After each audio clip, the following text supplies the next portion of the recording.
Good morning, everyone. This is Jim Riggio. Today is October 23rd, 2017, and this is the Monday Market Muse. A quick disclaimer before we get started. Capital Discussions is not a broker-dealer investment advisor. Presentation about is for educational purposes only. We have no way of knowing your situation or what level of risk is appropriate for you. We're not making any trade recommendations. And I hear feedback. So I'm just going to give me 1 second. Ron, I'm going to mute you because I think it was coming from you. As I was saying, Capital Discussions is not a broker-dealer investment advisor. We have no way of knowing what level of risk is appropriate for you. We're not making any trade recommendations. Presentation is for educational purposes only. Risk of trading options can be substantial. Please be aware of all risk prior to placing any trades. And with that, we have a rather interesting market. Does anybody have a trade or an area that you guys want to talk about? I always go into my shtick, right? I end up going through the market, where we are, what I'm seeing in the S&P, if there's different in other indexes. But is there a specific area that anybody would like to end up discussing? Okay, well, you guys think about that. What I'll do is let me just start with what I end up doing, and then hopefully if there is anything, I'd be more than happy to end up talking to you guys about specific trades, challenges you have in this environment, because there are many. Okay, and I'll be more than happy to share, my stuff with you. Here's where I always start whenever I do my analysis, right? I always take a look at big picture and go in. Okay, in the big picture, I'm looking here at the SPY, and each of the candles are monthly candles. And so you can see we go back 20 years. And if I take a look over the last 3 or 4 years, you can see that we moved sideways for about 1.5 years. And really starting at, the beginning of last year, meaning the beginning of 2016, we started on this upward slope. If I highlight just this area, started on this upward channel, and you can see that over the last 9 months or so, we've actually been accelerating the channel, and we're at highs right now, and the market's just been incredibly bullish. The reason why I have this gray circle here, if you guys haven't seen this, is that this shows how each month, was higher than the month before in terms of its low, its monthly low. And now that's been going on for a full year. It's been going on since the election last year, and that's never happened before. Where we've seen this level of low volatility and this level of an increase. One of the things that we talk about is that there can be things such as V bottoms. If you take a look at a bottom like this, if I go back to say 2009 in January, in March over here, you can see that this was very much a V bottom. We tend not to end up having V tops. This is, if you take a look during the dot-com boom, when we went into 2000, this is very much what you end up seeing, where you'll have a sideways movement before you start to end up turning around. Same thing over here. If you take a look at this, it took a good, year or almost, right? At least 8-9 months where we had this type of a topping action before we came back down. So for people to end up expecting we'll have a V top, they just don't happen. They just don't happen. The things have to end up changing. There isn't the same type of panic or cathartic buying the way there's cathartic selling. Where you end up having just an absolute, they sometimes use the word cathartic puke, where everybody just pukes out their shares. That doesn't happen so much on the top. So when we see movements like this, we might see sideways, we might see volatility pick up, we might end up seeing even, a hard sell-off for a few days, a few weeks. But will we end up going from 20, I was going to give you the number in SPX terms, in SPY terms, are we going to go from, 257, 258 down to, 150? No. Not right away. We'd end up moving sideways. So you need to end up seeing that. If I take a look at the channel in a little bit tighter range,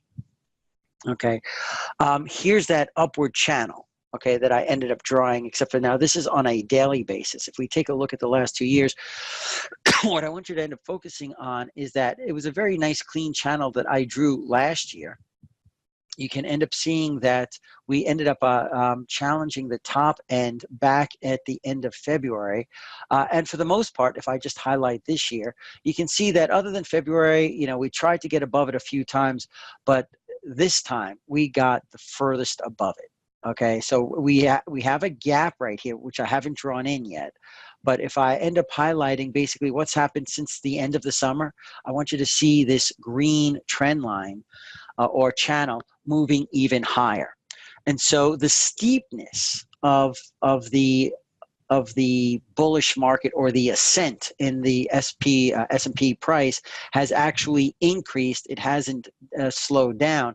And when I take a look at that wider channel, okay, in the blue that's been drawn now for 2 years, you can see the bottom of the channel is all the way down at 2370.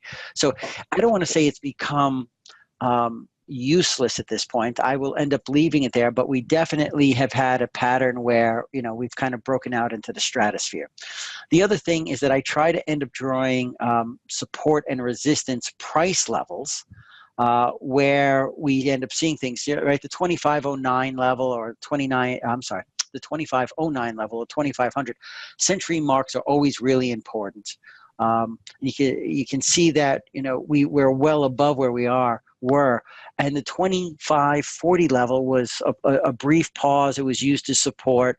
You know, I could probably draw another really around here, around 2555 perhaps. But it's been really, the ascent has accelerated. It's been really quite remarkable. The move up here was also in the hopes that Congress would end up at least being able to move forward, or Congress and Senate would be able to end up moving forward with things that businesses would love. Obviously, you know, the tax incentives and tax breaks would end up being things that markets absolutely love. And none of that was really priced in. And everybody would end up telling you that. And so what ends up happening? A couple of things. We're in the middle of earnings season. Earnings have been reasonably good. And so earnings need to support growth. And there just haven't been any real bearish items that we can point to and say, oh, look at what's happening. If I take a look at the longer term trend lines, okay, and again, I'm still in the longer term at this point. You can see here what I've done is that starting from, this goes way back to 2009, I've drawn different lines. Let me, again, focus on the last 2 years. I want you to focus first on this line right here. You can end up seeing how this had been support. I'm sorry, this is the one. I want to go on the resistance on the blue line. You can see how the blue line had been resistance throughout 2016. And if I highlight just this year, you can end up seeing that we had played on both sides of this, but once we end up getting above the support line right here and we gapped through it, okay, this gap is like really important. When we end up having whatever the next turn down or sell off, okay, or bear market that we're going to go through, this 2470, 2475 area is going to be absolutely critical, because not only did we have this double gap, which I had never seen unfilled before, but that pretty important trend line we gapped through. And once we gapped through it, we were off to the races. The other line that I want you to end up seeing is the line that had been support, okay, when we were above this in January and February. And you can see that we broke below it a few times until we finally had that sideways move at the end of the spring or beginning of the summer in June. We had this sideways move. We got it to a point where we were below it, tried to get above it, and now it's acting as resistance again. I mean, we're challenging it, but this line is rather steep, and that's one of the things I wanted to end up showing you, is that even though it started from a lower point and it was a support line in the beginning, because of its level of ascent, the steepness going from lower left to upper right, as time goes by, it becomes harder and harder for the markets to end up staying at those levels. You can see that when we have any type of sideways movement or downward movement, that, and I left this last one here in red, that once they end up getting broken out of, and when they're this steep, they become irrelevant because of the level that they'll end up moving down. So right here, I don't have any real good areas where I'll tell you, oh, here's the next level of resistance that the market will see, because right now, this trend line, okay, is the most important. Okay, that's the longer term view. Okay, I've showed you the monthly view, I've showed you the daily view going back and focusing over the last couple of years. I also spend time looking at things at a shorter time frame. And by the way, doing multiple time frames, I think, is probably one of the best things you can end up looking at. I take a look at channels and I look at it on a daily basis. And what you're looking at here is a 5-minute chart. Excuse me. This trend line was drawn over a month ago in blue. We had gotten above it. And again, here I did the same type of notation. The steeper trend line that we kind of ended up getting through in this channel, I drew in green. Obviously, this green channel now is going to become rather irrelevant because of how steep it was. And the market came back down. And as we came out of the steepness of this green trend line, we moved sideways for a couple of weeks. We tried to end up bouncing above it, but we really couldn't get, and I could end up even drawing maybe the box a little bit higher to end up including these areas. But if you take a look, once we ended up getting above the high that we ended up having last Wednesday, when we ended up breaking above it on Friday morning, we broke above it in a big way. And so now we still have this gap to end up filling, but by moving sideways, we actually broke below that blue channel, and when we gapped right back into the middle of it. And so will this gap go unfilled? My thoughts about gaps, okay, remain that they always get filled, but it's the time frame. Okay, we have those gaps 100 points lower than where we are right now, that double gap that looks like it won't be filled for some period of time. Any sell-off of any amount, if you take a look, this is a great example of, we had a sell-off of what, about 15 points, and that's about all we've seen. 15 SPX points, 15 excuse me, E-mini points, and then we've moved back up. And so it's made the market rather difficult to end up seeing, you know, how we can end up having any real pullback. If we end up taking a look at, I don't know, something like, let's say, the SPX, okay, we can see that it's moved sideways. But even on a day like today, okay, with the market, you know, looking like that, and if I highlight, let me just highlight this area right here so you can end up seeing, even with the market end up opening up higher and then selling off, you'd say, well, you know, are people starting to get afraid? The VIX is still at 10, well, 10.08. Yes, it's moved up. It's moved up like a dime today, but there's really no fear in the market. So moving sideways has been like the best that the bears could end up hoping for. One of the things that I also end up taking a look at is I like doing the comparisons of how we look in one index versus another. So if I come over to here and I end up showing you the indexes, now give me 1 second, and I want to end up pulling this thing up here so that you guys have. Okay, there's your cheat sheet. Okay, so what you can end up seeing is that the candlesticks along with the red line is the SPX. Okay, you can end up seeing that the yellow line is the Russell. The blue line is the Dow Jones, and we're going to focus on the Dow Jones in just a minute. The white line is the NASDAQ 100, and then this pink line up over here is the FANG stocks, all 6 of them, right? It's Facebook, Apple, Amazon, Netflix, and the 2 flavors of Google. And you can end up seeing that the real star over the last week or so had been the Dow Jones. Now, the Dow Jones only has 30 stocks, so if 1 or 2 of the stocks do well, and they're usually the biggest multinationals, they've done very, very well. You can end up seeing that while the Russell ended up making a really nice recovery going through the beginning part of this month, so far for October, it's moved sideways to down. while the FANG stocks had a great beginning of the month in August, you can see that during the last week, they've sold off more. You can also end up seeing that the S&P, I'm sorry, the NASDAQ 100, almost its entire outperformance compared to the S&P has been thanks to the FANG stocks. The FANG stocks have done so much better. Now, you have to end up remembering, if you think about volatility and the beta of indexes and individual stocks, the beta of the FANG stocks has been much, much, much higher than everything else. If I go back and I take a look at this at a longer term, and let me go back and take a look at this. Say, Target will again offer free shipping instead of 10 days of deals, which retailers. Give me a second. I just want to end up turning my phone off so it doesn't keep going. If I come and I take a look at this, say over a longer period of time, and I can't go back 20 years, so let me try to go back something less. They changed this, right? The thing is that I used to be able to end up just selecting it from here. Now I have to end up coming. I don't even know the best way to end up doing this. I guess I can end up doing it from this time frame.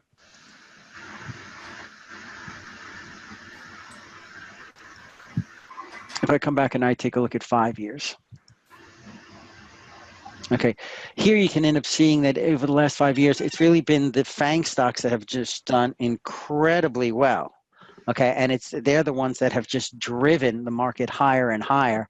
Okay, and it's more than all of the NASDAQ stocks of how well it's ended up doing. And so you can see that when there have been sell-offs or even small pauses, that the beta of the FANG stocks is much, much higher. And because there's so much passive investing, so much index investing, the high frequency guys, they don't touch a lot of the, well, they only touch stocks that can be highly or frequently traded, right? So they're not going to touch the NASDAQ, okay, 2000 stocks because they're just not liquid.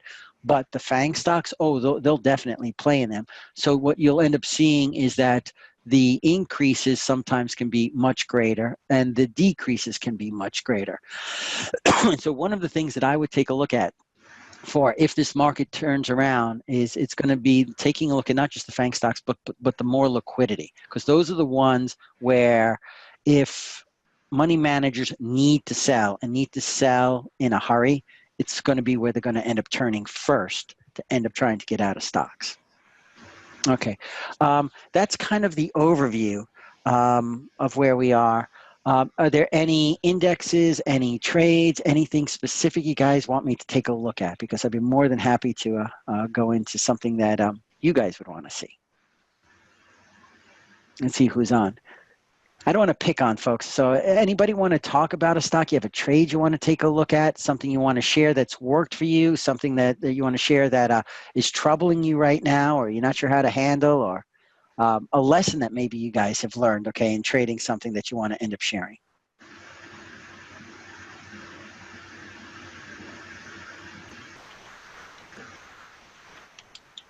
Anything. Make the market go down. Paul, if you find out, let me know, okay? I love Paul, right? Make the market go down. It would be nice, right? It would be very, very nice. Just a little. Just a little. Not a lot, right? Just a day or two. In fact, just make it not go up.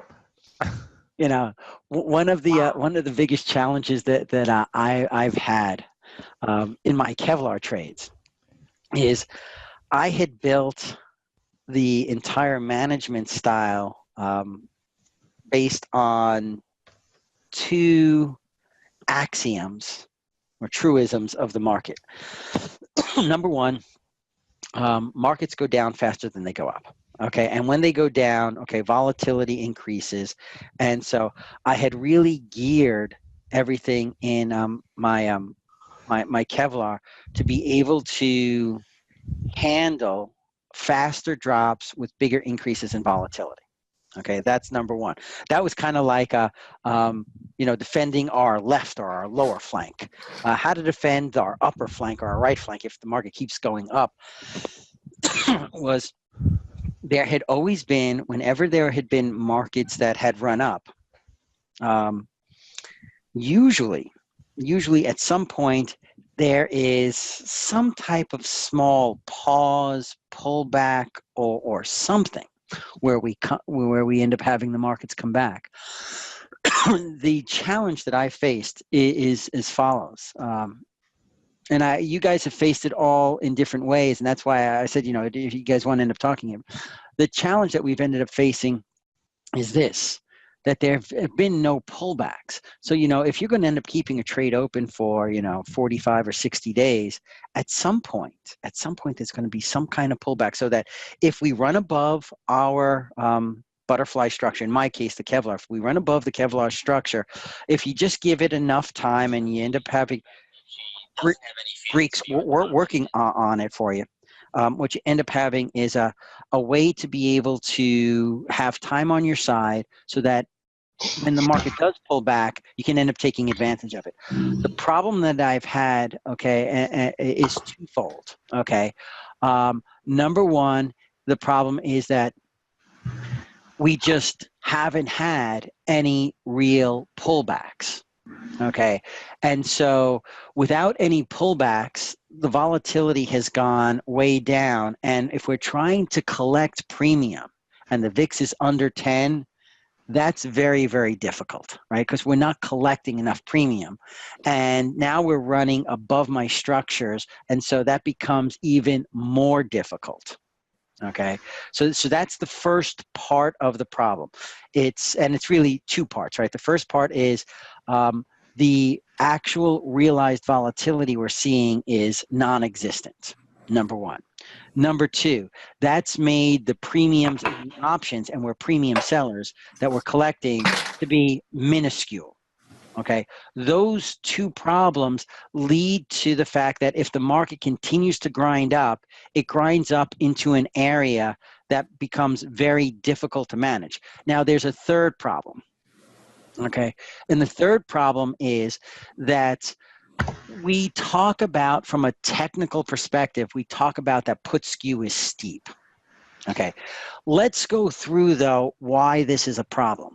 The reason why this is a problem is that a typical butterfly that we may end up having on, okay, is going to usually have its short strike below the money, right? Butterflies had always been priced in such a way that they would be much cheaper when they would be below the money, okay? So we'd have a center strike that might be, 20, 30, 50 points below the center, below the current price. So here, let me just draw an example here. And so we can kind of go through, take a quick look.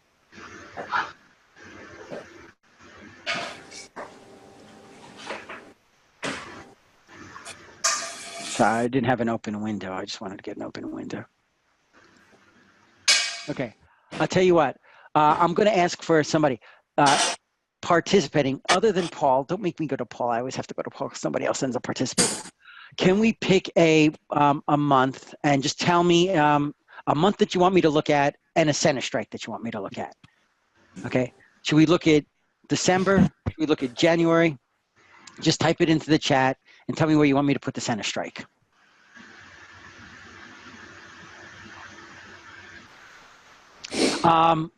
Calls and puts really don't make that much of a difference for what I'm about to show you. I will go through the example. Okay, so I'm going to open up December.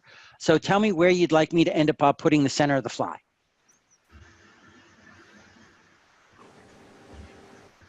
Okay, you can tell me points below the money. You can give me a price level.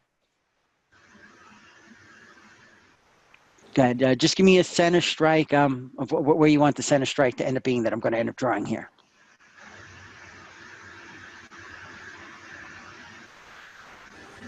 Anybody? 20 points, 30 points? Okay. 25.50, I'm sorry. Okay, so let's choose 25.50. I'm going to choose 25.50, and I'm going to make it 50 points wide enough, or you want me to make them wider?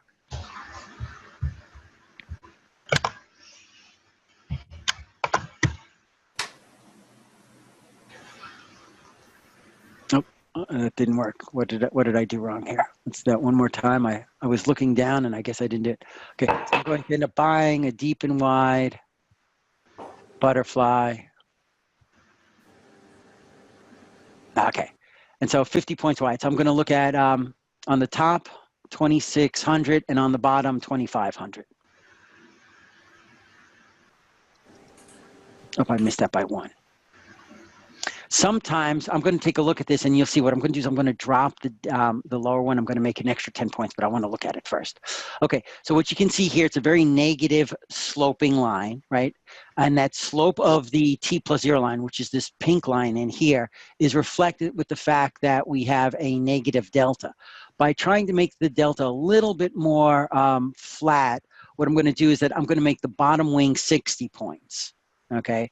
And by making the bottom point 60, I've taken away some of the negative delta, not all of it, only 2 points of it. So the challenge is that how do you end up protecting some of this area up here? What some people end up doing is that they'll buy a deep in the money call. Okay, if you're an M3 trader, this is what you normally do. If you're a road trip trader or you know, any type of butterfly, what you tend to end up doing is you make this wing even shorter. So let's take a look at first. Let's take a look at making the upper wing shorter. So now, instead of making the upper wing 50 points, I'm going to have to end up making it, say, 40 points. So now I have a 40-point upper wing and a 60-point lower wing. And now my fly is relatively balanced. I'm only -2 delta. You can see that I look much flatter here. Now, you can end up managing this all you want, but the fact is that if you're not buying a long call, what you're doing is that you're elongating the lower wing and you're shortening the upper wing. This creates more risk on the downside. So that if we do have a pullback and implied volatility goes up, you are taking much more risk than you realize. Because a lot of people look at this T plus 0 line on whatever software you use and realize or try to think that it is it's God, right? It's going to be 100% right, accurate all the time. And that's just not true. What ends up happening when the markets go down, number one, is that your delta, okay, will usually become more and more negative as you go down, okay, because your gamma will grow. What I'm saying here is that once we start to end up having any type of real pullback and you redraw this line with the then current Greeks after we have a, you know, a 30 or 40 or 50 point pullback, what I'm telling you is that this T plus 0 line is overstated to the upper side. So by simply making your upper wing shorter and your lower wing longer, you're taking on more risk than is obvious, okay? And for people like Paul and I, we learned this lesson by having some very deep scars in doing this before and losing money this way. You know, I'm fond of telling you guys when I love presenting with Dan Harvey because Dan's been trading, as long as I have. And I'll tell you guys, you know, Dan and I have lost money in new and innovative ways that you guys haven't even thought about yet. Because we've gotten burnt by, you know, Vega going up when certain things happen or Gamma getting a lot worse than other things, or why the T plus 0 line doesn't end up reacting the way it does. So here you may be able to end up managing your losses, or even if you keep shortening every time you move up, if you shorten this leg, yes, you might be able to have some type of profit, but you're taking more and more risk on the downside. The other thing I've seen people end up doing on the upside is that what they'll do is that they'll start to guess. They'll say, you know what, the market's going up, so therefore what I'm going to do, and I can't do this with one, I probably have to do this with at least 10. Okay, maybe even more.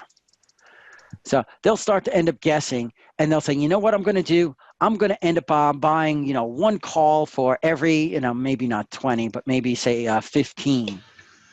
Okay, contracts that I am. And look at this, it's going to go up, and I'm going to shorten this.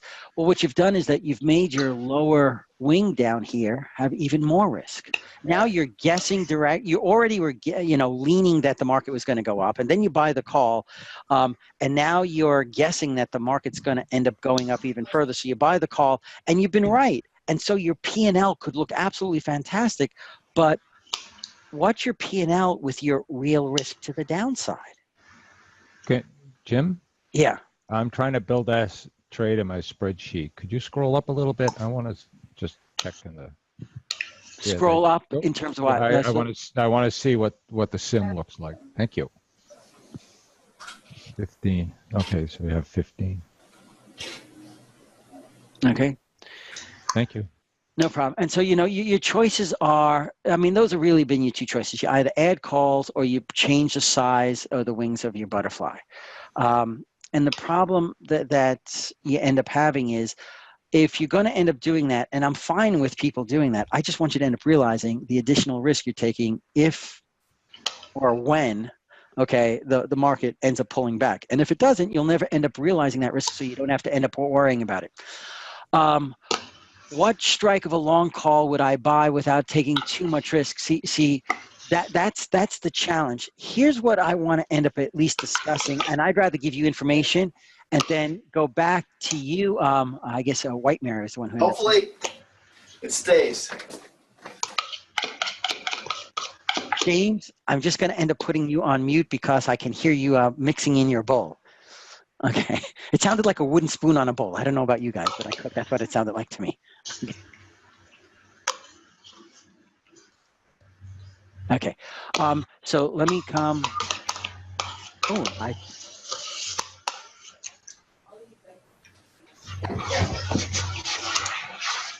I thought I could. Okay, there we go. I did get it. Okay, so let me end up... Here's what I want to end up showing you. When Paul and I or other people talk about... When Paul and I or other people talk about the put skew becoming steep, let's take all of the technology stuff and all the math away from this for a minute, and let's just talk about this in plain English. Okay. When we take a look at our butterflies, many times our butterflies have their long call somewhere above the money, 10 points, 20 points, 40 points above the money. And we talk about our risk is when the price moves up towards our long strike. Okay, that's always been the most difficulty that we have faced in the last, let's call it, 8 or 9 months. Let's go through why that's been such a big problem. Okay. Let me explain this graph, because when you understand this graph, okay, it should become very clear to you what the market makers have done is that they've changed the game, because why?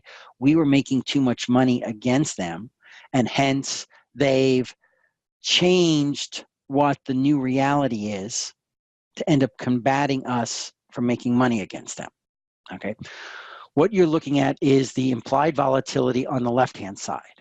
What you're looking on the bottom is the price of the S&P at the money, 10% above the money over here, 10% below the money over here. What you're looking at in your colors is that I have selected, let me get rid of these two. What I've selected here is the November expiration, the December expiration, and the January expiration, right? So these are the 3 expirations going forward. Where's our long call? I'm sorry, or a long upper strike? Whether you do them in calls or puts, this doesn't make a difference. This is going to be the same. Okay, our long upper option is slightly above the money. What I want you to see is look at what happens from January through November of how the implied volatility drops the most here. So if we're buying a put or a call in this general area, which most of us do, what the market makers have done is that they are taking the implied volatility and they are just crushing our long option. Now remember, implied volatility is directly proportional to price. The higher the price, the higher the implied volatility, or if you look at the other way, the higher the implied volatility, the higher the price. So if over time they systematically lower the implied volatility of our longs, they are systematically taking out the time value of our long put above the money. And so if they're going to crush our most expensive option, okay, it's the one with the most time value. In this case, if you're using puts, it's the one with the most intrinsic value. But I just want to talk about time value. They're absolutely crushing the implied volatility of our long. The other thing that they're doing, okay, over here is by making the implied volatility much higher as we get closer to expiration here, many times our shorts are going to be below the money. And so what they're doing is that they're systematically raising the implied volatility of our shorts. So they're increasing the implied volatility or the price of where our shorts are. That hurts us. And you can say, yes, but Jim, they're helping the put that's way down here. Yeah, they're helping the put that's way down here, but that has such little value in it. It's of no consequence, no real consequence to our overall P&L. So what has this ended up doing to every type of structure of, you know, a traditional Kevlar, a traditional road trip, a traditional M3, or any other variant that you've been trading of a butterfly below the money? It's made it much, much more difficult to end up trading.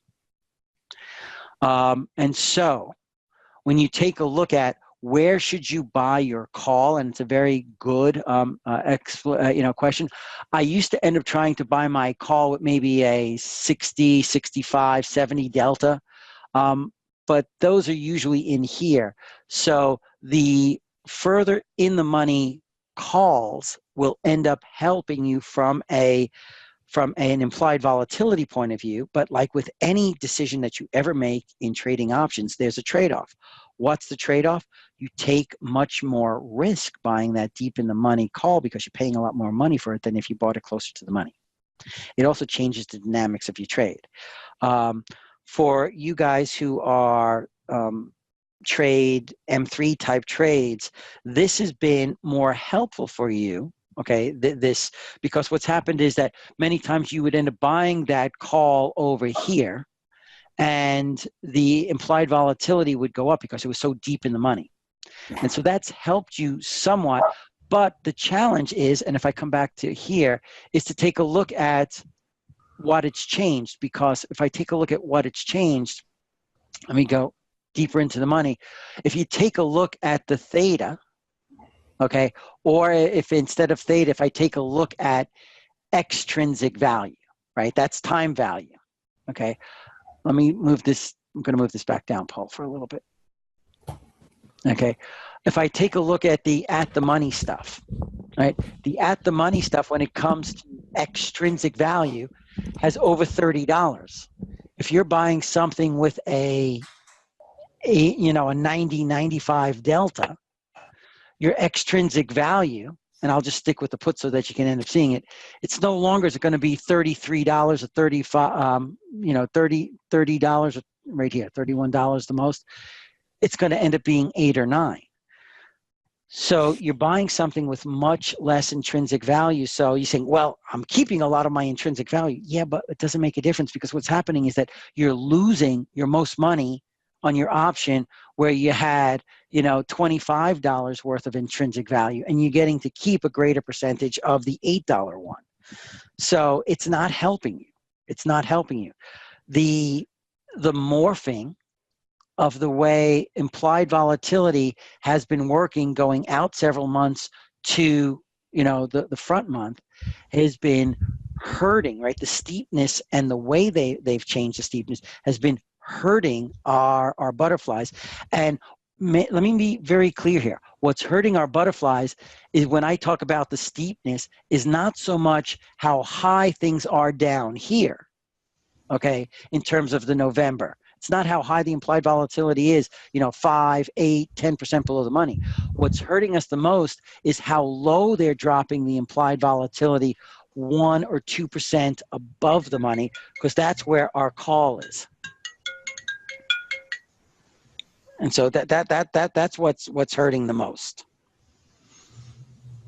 Okay. Yep.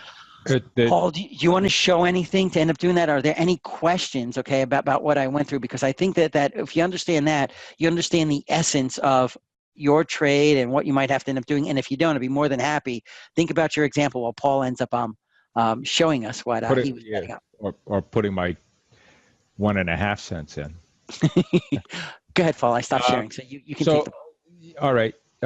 What is the price of the butterfly? Is it 430? Yes. Okay. Do you want to share? Or do you want me to keep going while you talk? I'm going to share my spreadsheet. Good. So I modeled the spreadsheet, the butterfly in the spreadsheet. What I want everyone to notice, I added something to the spreadsheet where I can click on and off using the dividend in all the calculations. So you could see that is TOS right around 31 delta? It's exactly 31 delta, 31.1.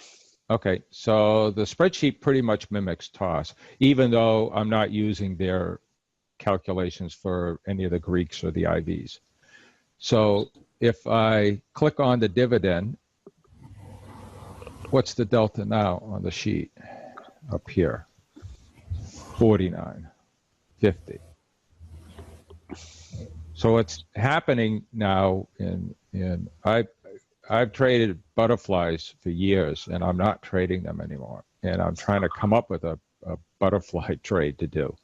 So what I'm noticing is, this using the dividend is actually more accurate as to what the position deltas are. So when you look at TOS, you have to figure that it's in this environment that, you're going to be, your butterfly is actually anywhere from 16 to 20 deltas more negative than what you're actually seeing in TOS. So when you set up a trade and you think you are managing a negative 30 delta with a call, you're actually not flat enough.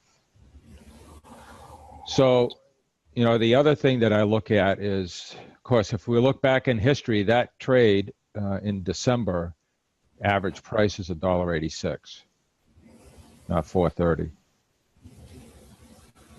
It doesn't even show up in the chart. I've got to fiddle with the chart so it'll get the line in there, because the chart stops at just above the highest price that's historically ever been paid for a 53 DTE butterfly. But what I've fiddling and testing with now is how accurate this spreadsheet is, comparing the prices of, this is a price of the butterfly 10 points lower than what's showing here. So if the market goes up, it's going to lose $1. Theoretically, if this is the correct factor, and we're not factoring in skews or the change in the skews, which is just the raw numbers. So you're going to, this would lose $1,500, but the in-the-money call is projected to make 875. So the in-the-money call is an 81 delta, positive 81, and you're looking at negative delta of 29. So that goes along with the graph that you showed, Jim, where the T0 line is really tipped up. Mm-hmm. It looks like you're going to lose an awful lot of money on the downside. So, I'm running some tests. It's very difficult in this market to find out if, even with the T0 line tipped down, how much money you're going to lose, because we never going down ever again. By the way, that's what's really scary, right? Because you and I have both been there. What happens is you're doing something and the market's kind of conditioned us. It's going up, it's going up, it's going up. And so you're like, oh my God, this is easy. You're just printing money. I'll just do this and you don't realize it until Mother Market comes and freaking hits you in the head with a baseball bat. Right. Reminds you that there is a downside at the most opportune moment. Yeah. So, it's a very tough balancing act. But, one of the reasons why I stopped trading the butterflies is because it would go up 10 points and I'd be down an incredible amount of money. And the graph says the day before that I wouldn't have been. So it's like I'm almost come to the point where the pricing of the options, they've thrown away the Black-Scholes calculator. Really? Picking whatever they What want. do they do during all that, Doc? Carol, you're going on mute, Carol. Go ahead, Paul. Oh, all right. So, these are, I pull this up every once in a while and I check this out because, the butterflies are actually much more efficient use of capital than condors and some of the other trades. Mm-hmm. Yes, they are. And the only thing that's working is stuff that's really below the money. I mean, I have a couple of butterflies on where of course they started out at the upper wing 75 points below the money. Because when you look at the skew graphs, oh look, we're going up today. It's interesting. When you look at the skew graphs where they get, let's take a look at this. What do I want?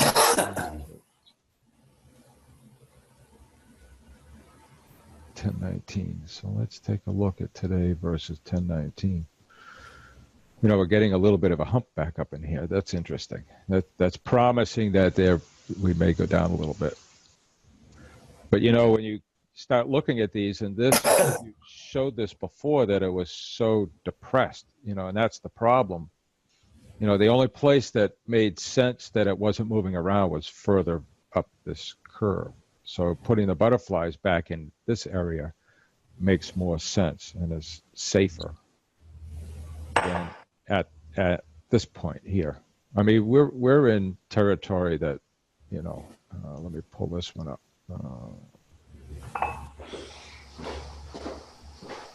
When you look at it in context of, this was it started on 10/19 of 2016. This is a 67 DTE trade. And this lines are modeled for every 67 DTE trade going back to March of 2016. When you put it in this context, look at what the skews are. Right. So this is the battle that we're having, trying to use strategies that were developed even last year and trying to trade them this year. That's exactly right. One of the challenges also is that people have asked, well, what about downside hedges? The problem is that the terms, right? A lot of people who just like to buy, say, VIX calls. The problem is that if you buy them out in time, the term structure is very steep. What do I mean? It means that November, is pretty cheap compared to December. December is very cheap compared to January. January is cheap compared to February. So if you're going to buy your insurance for time, they're still going to charge you a pretty high premium because remember, VIX options are always priced off of the futures and not the actual VIX. Okay. The best trade that you can end up putting on to be able to end up hedging the downside is a put vertical. But I went through this with Tim Pearson on one of the trading groups. The challenge is, what area are you trying to hedge? If you're trying to hedge something just slightly below the money. Okay. Guys, again, if you're not talking, just be relevant. That you need to put yourself on mute. Okay. The problem is that in Paul's graph, if you're going to buy a hedge, if you're going to buy it for it already going down 5%, the implied volatility is also, significantly higher than what it is at the money. Yes, you do have the put skew working for you, but you need to have a significant drop. And it hasn't come down. So what happens is it continues to be very steep. So there aren't cost-effective hedges for what the current market is looking like.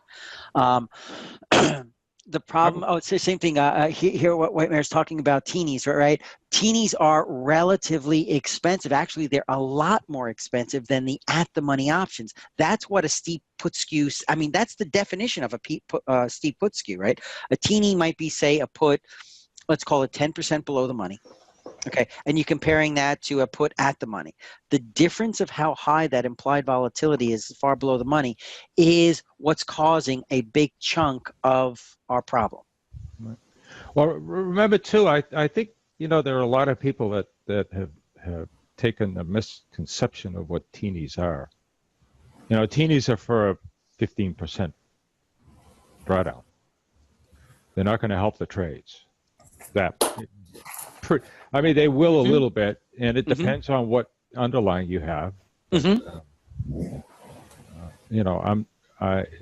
protect the trade as you're trading it, that's you have to do something different. Like teenies in the SPX are much different than teenies in the rut. Oh, without question. Because what ends up, by the way, that is a critical statement that Paul just made. Teenies in the SPX are very different than teenies in the rut. Paul, you want to explain why? Well, when you look at the, of course, for me, when I trade the rut, and of course I trade a Jeep in the rut, I look to pay $1 for a teenie, and the placement of that is in relationship to, a percentage drop or how far away from at the money is much closer in the rut. It's much more relevant to an iron condor trade where you're out at 10 delta. If you're buying, $1 will buy you a 2.5, 3 delta put. So, where you have your most problem is, for me, is way below the money. So it becomes more effective for the trade. Trading butterflies, I think you and I went through this with trading butterflies, that the hedges have to be put much closer to the fly to have any effect at all of protection. That's right. You might as well save your money. Yep. Agree totally. Management plan. I'm also a firm believer of if you need to put protection on the trade is too big. You're feeling concerned that the market's going to go down and you need to hedge the position to protect it. I'm more likely now to hedge by making it smaller, cutting the risk. If you're afraid of losing money, there is no better hedge than trading smaller size. Paul, could you give me back the ball, because I want to end up showing, and going and showing something very different in the rut versus the SPX. Okay, and let me share screens. Let me do, which one is it? It's this one. I'm looking at the chat, and yes, buying a teenie, if the market drops a lot, and it's hard to test the teenies because you really only have, now you have 3 environments to really test them. You have, 08 and 2011 and August 24th of 2015. So it's very difficult because each time it's different. But I remember testing the rut teenies and paying $1 for them, and 10 DTE. It was in the money.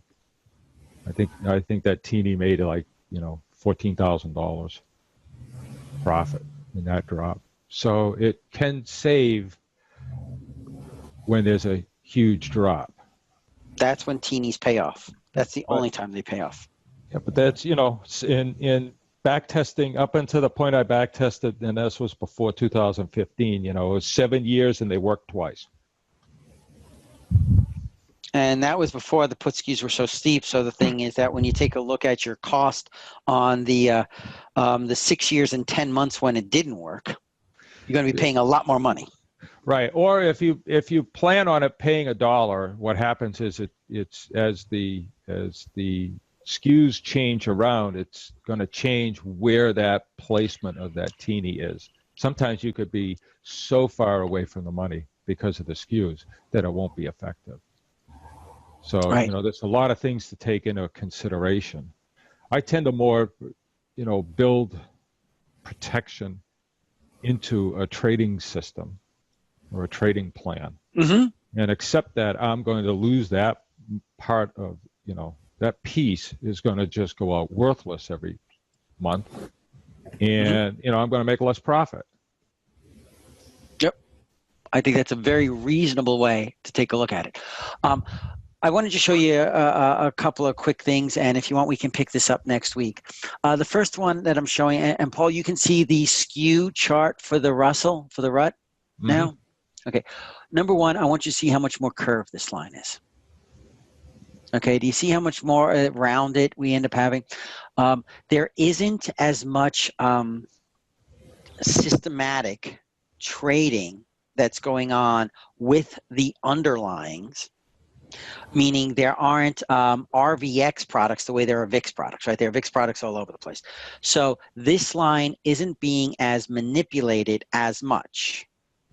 Now, however, okay, you will still see that there is a very large decline, okay, in the implied volatility going from January here in this, I guess, this lightish purple to December, okay, which is this middle one here, going to November, which is the brighter blue one. So this is the area that's going to end up getting crushed the most, okay, over the next 2 months. Hence, let me show you this trade. This is the one that I showed you guys last week. What I've done with this trade is that I just started it, and these were all of my trades. So let me just take a look and show you the way I built it out. Okay, so this is the way I started the trade. I started with my shorts above the money because this is the area that's going to end up getting crushed the most. Now, this was the initial trade, and as I've had more money available, I've built it up. But you can see that what I've done is that on this one here, all I did was make it a little bit wider. I ended up selling this thing so that I used an extra 10 points on the bottom here. I then ended up finishing it up so that the extra 2 contracts I ended up rolling. You can see it'll flatten out. Then I ended up putting just another contract, another set of things right over it. And then what I ended up doing is that once we started to end up not moving up and we had that like slightest little pullback, what I did was that selling extra call verticals out here because I'm paying such a little amount was you know, it didn't change many things, and it helped my theta a lot. So by keeping my short strikes slightly above the money, okay, going from December now to where we are here has been a way to kind of like I have my Januaries open, and it's been a way to not have all that much money at risk, right? This trade only has a total of $15,000. It's already up, okay, like 2,600. So you can see that I'm up. What's that, about 17%? And I don't have a tremendous amount of risk in it. Now, I will tell you that within the next 2 weeks, I'm going to be peeling this one off, and I'm going to be building my February. So what I'm playing for is not just the pricing of where things are compared to where they have been. What you know, and Paul, with you know, because you know I love your model, okay. But what I'm playing for here is that I'm playing for the fact that they're going to crush the implied volatility here, and I've done it in such a way that I'm not taking a tremendous amount of risk. Can I go to this next one? I'm not taking a tremendous amount of risk. You can see that when I originally build these things, like with just the first one before I built it up even more, I love trades like this where I'm risking $7,000. I know that there's no way I'm ever going to end up making the $16,000 or $17,000 up here, but I do know that I have the wind at my back because the market makers are going to crush the volatility of my shorts. Okay, and so when you talk about building your hedges into your trade, okay, I've done that. Now, the reason why I do this, by the way, on the RUT is yes, it's true that it's influenced less by ETFs, but I also ended up doing it because I run my Kevlar on my on the SPX, and so I ended up running this modified one on the Russell, and it does work a little bit better on the Russell. But the real reason why I ended up running this trade, or at least started it, was because I was doing it free form, okay, and saying, hey, what areas make the most sense? And the problem is that you don't have the systematic data going back 20 years where you can end up doing this back testing and saying, well, in the new way, the way that the computers are now managing the vol skews, okay, what's going to happen? Because you just don't have it. You just don't have the way the models have changed. And so you kind of have to look at it with, I guess, a certain amount of common sense and a certain amount of creative problem solving to saying, okay, how do I take advantage of what they're presently putting in front of me? Okay, and that's the way I've been handling it, building it into the trades, and then I'm doing this. By the way, starting with the January trade, I have been making that part of my Kevlar service. So if you guys do want to end up following the trade along, I do end up putting it the RUTs will continue to end up being part of the Kevlar service because it's the ones that's working right now. I was asked the question, if I was to end up putting on my RUT Kevlar or my SPX Kevlar, which one would I end up trading? And the answer is right now I'd only trade the RUT one because it's the one that's been most profitable. It's been profitable throughout the year because of why? They've been changing the way they take volatility out of trades over time. Well, I'm finding the same thing between test trading a Jeep trade in the RUT alongside with the SPX trades, and the difference is I put them on within 2 days of each other, and even though the RUT's gone up over 5% before it stopped, that trade is up $700, and the same trade put on 2 days earlier in the SPX is down $200. I'm seeing this exact same thing, Paul. It's happening to me. I got asked the question, how many days am I putting these things on? I'm not afraid to put them on even more than 100 days. I'd say anywhere from like 90 to maybe 110 days. I want to end up getting these shorts on while they still have volume. Now, that's what I'm doing right now. What would happen if they start to end up changing, okay, and they take volatility out sooner? I may make it even longer, okay? By the way, you do have to know that when you're going to trade something out that far, the bid-ask spreads are wider, so your you get a lot more noise in your P&L if you watch it intraday or even from day to day. You kind of have to end up watching it more almost week to week to end up seeing the way it's trending because you get, like I said, the wider bid-ask spreads, somebody comes in the middle, and it just changes your P&L even more. Yep, it works. That's exactly what happens with these below the money flies. That I'm paying, 10 cents for, a 5%, a 5-cent change in the bid price of something really changes the price of my P&L. I don't even watch them anymore. I just don't have them on the screens.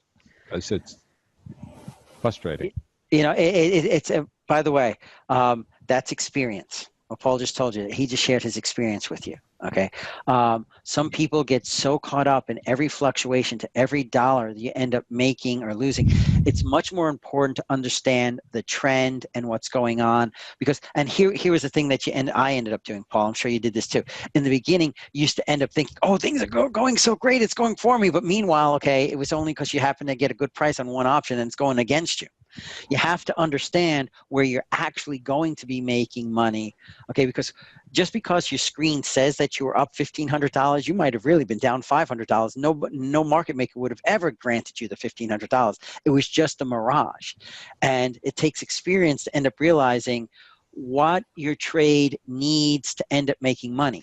Okay, my trade needs the implied volatility here to continue to come down, and my trade needs not to end up getting too far in either direction. I take a look at this trade, and this trade, I can handle a 2-3% move in either direction without this thing getting too hurt. Now, if it moves that far, I know that the next day I can get hurt, and so I need to end up adjusting. I know that if we end up getting kicked out of the backside of the butterfly, that implied volatility will start to end up helping to take some of my loss away from here. Now, granted, it's going to be a big loss, but I don't view this as a percentage loss. It's incredibly important, Paul, what you said about size. I don't look at this in terms of percentage. I look at this as saying, normally I'm trading these things, say $50,000, and right now I have my November completely on, and I'm going to be taking, I'm going to start dismantling it within the next 2 weeks, and I have $15,000 at risk. Okay. I have my January one on, and I made that one a little bit bigger, but I told everybody on my January one, okay, for my Kevlar subscribers, I ended up having the January on, and it's using about $18,000, and I'm like, and this is all I'm going to end up using. It's using $18,000, and right now that one's up $2,800. Okay, I remember one of the floor traders that I used to know and was very, very influential in my education of learning. He used to end up saying to me, he says, you have to learn to trade the market you have, not the market you think you have or you want to have. And right now, the market we have is very low implied volatility. They're crushing the IV above the money as time goes by. And the most effective way to end up managing risk, as Paul mentioned before, and I agree, Paul, is size. So that's the way I'm trading. For next week, would somebody please, if you have a trade, and if you want, I won't use your name, but somebody end up telling me, and you don't have to even give me your specifics if you don't want to, but give me a trade that you'd like to end up going over. If it's a specific type of butterfly, if it's a condor, no matter what it might end up being, I'd love to end up, kind of going through and talking about the pros and cons of different types of trades. And with that, I just want to thank everybody. Paul, is there anything in closing you'd like to end up mentioning? I guess Paul's already closed. So if there's nothing else, thank you everyone for participating, and we'll talk to you next Monday. Have a great week.